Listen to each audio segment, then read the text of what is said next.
Müller-Ötvös is the CEO of Rolls-Royce Motor Cars, and he joins me from Goodwood in England. Sir, good to have you. Welcome to the program. Yeah, thanks a lot, Raheel. Great to be with you. Wonderful. So congratulations on the record year. Help me understand what led to that increased demand in 2022. What led to that record number of sales? I mean, first of all, we are here talking about a very strong and resilient brand. It's Rolls-Royce, well known over the entire world. We have quite successfully rejuvenated the brand over the last 10 years. Then we also have quite an attractive portfolio on our hands, and clients love Rolls-Royce.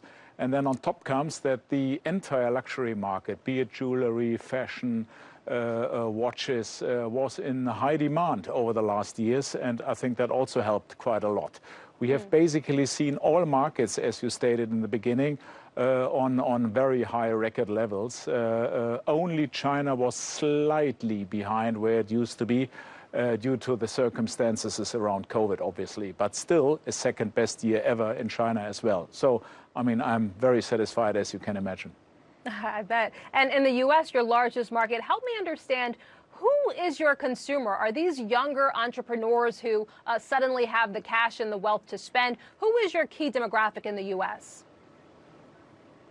Yeah, I think that's very well described. I mean, I said a minute ago that we have rejuvenated the brand quite massively. We have now an average age of 42 worldwide, which is really mind-boggling. It's even younger than a Mini brand, for instance. And I mean, that is not only due to Asian clients, but also very much United States, America's clients, who are getting younger and younger. And I think that also underlines that shift from being chauffeur to being behind the wheel.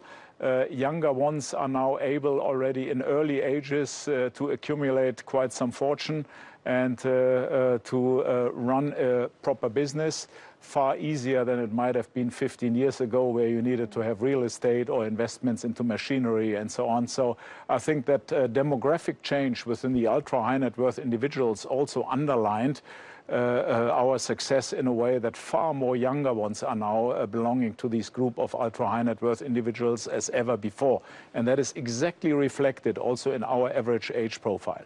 So it is very much spot on with how the ultra high net worth individuals developed.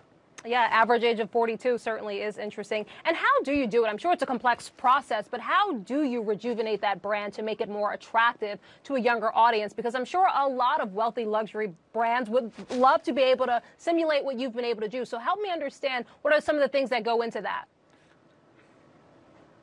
I think a multiple set of factors are, let's say, relevant for doing that.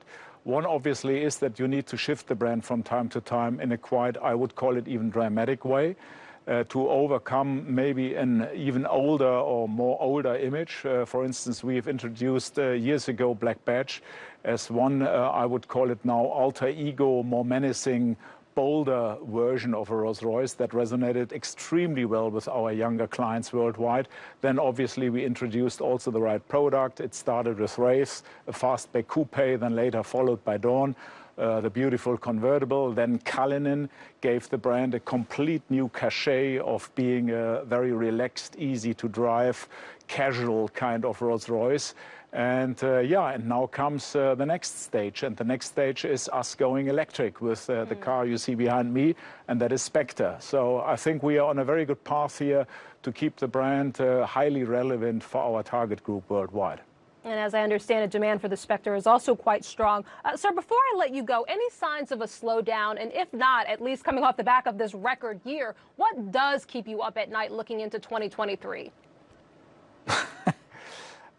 Obviously, what happens in the world keeps me awake because many things are happening currently, and also the changes are happening quite quickly. For that reason, we are not immune against any recessionary tendencies worldwide, so we are watching that very careful what happens here.